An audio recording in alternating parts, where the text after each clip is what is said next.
Let me start with a question. How do you get your sports commentary? It may be highlights on ESPN, but chances are you've also watched the Pat McAfee Show on YouTube. If you're a basketball fan, you might have listened to The Old Man and the Three back when JJ Redick hosted it. Or you might tune into a creator-led sports podcast like Pardon My Take. These shows are the result of creator-led networks. They begin with individuals, like a former NFL punter, a retired NBA sharpshooter, or even non-athlete sports commentators who built something far bigger than a single channel. Over time, they grew into platforms that look and operate like big media companies, producing daily shows, hiring recurring hosts, selling merchandise, licensing their content, and building millions of loyal fans.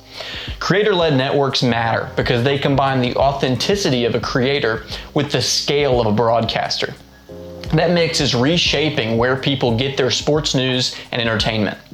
It is important to realize that creator networks are not only happening in sports. Non-sports examples like Good Mythical Morning, hosted by Rhett and Link, show how two creators turned a simple YouTube show into a full production company with spin-offs, merchandise, and their own studio team. But in sports, the impact has been especially powerful. Fans are no longer waiting for nightly highlight reels or cable talk shows. They're tuning directly into creators for analysis, storytelling, and community. This shift is forcing even the biggest media companies to adapt because creators are not just side voices anymore, they are the networks. When creators evolve into networks, there are several characteristics that make them unique. The first is authenticity and connection. Fans feel closer to creators because the voice is personal, unfiltered, and conversational. The second is collaborative scale. These networks spin off shows, bring in guests, and cross-promote their content to expand reach. The third is monetization infrastructure. They generate revenue through sponsorships, merchandise, and licensing deals rather than relying on only one-off brand campaigns. Compared to traditional influencer marketing, which is transactional and limited to one creator and one campaign, creator networks are sustainable and community-driven. Fan support platforms like Patreon or tipping work for individuals, but do not create the scale and collaboration that networks achieve. Creator-led networks merge authentic voices with systems and business operations. In sports, this means a single creator can produce daily talk shows, high-profile interviews, and live content, all under a single brand identity. There are clear benefits to this model.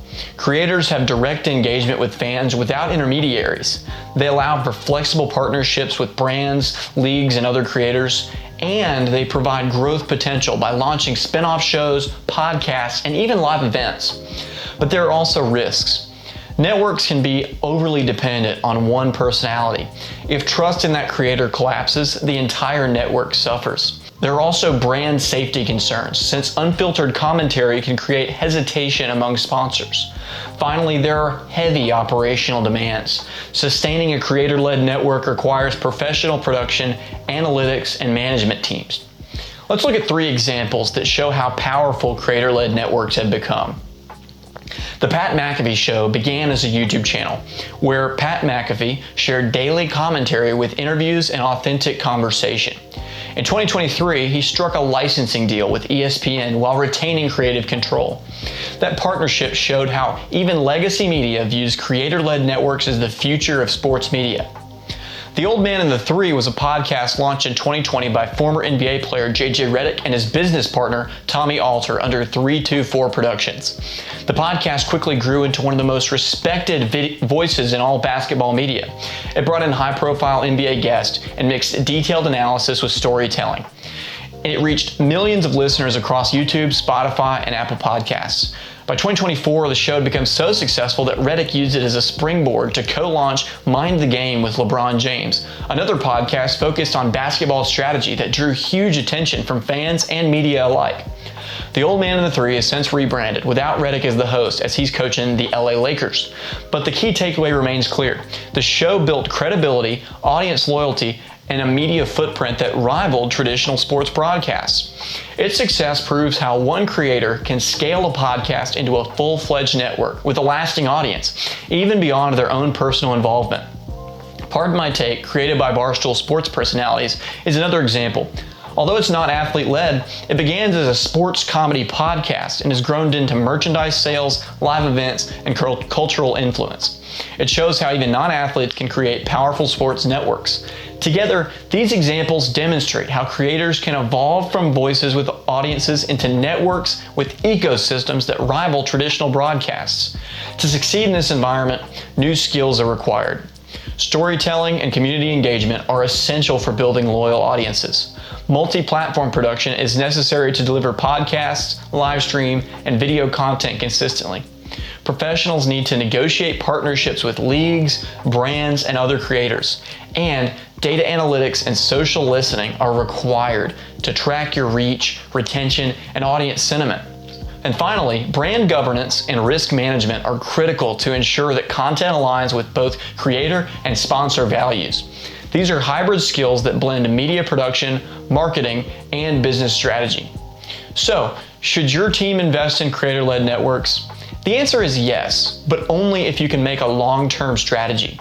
These networks are not just short-term sponsorship opportunities. They're partnerships that need infrastructure and support. The best way to begin is to pilot a partnership with a show that's already proven, such as McAfee's, Reddit's, or the ones from Barstool Sports Personalities. From there, you can provide infrastructure support such as analytics, production, and distribution. Measure both creator level and network level metrics to see what works, and then you can scale gradually by adding more creators and more verticals once the model is proven. And finally, establish clear standards for content, brand alignment, and collaboration. The bottom line is simple. Fans are not only watching ESPN anymore, they're watching shows like the ones I've talked about today. Creators are no longer just influencers with individual audiences. They are networks, and that is the future of sports media.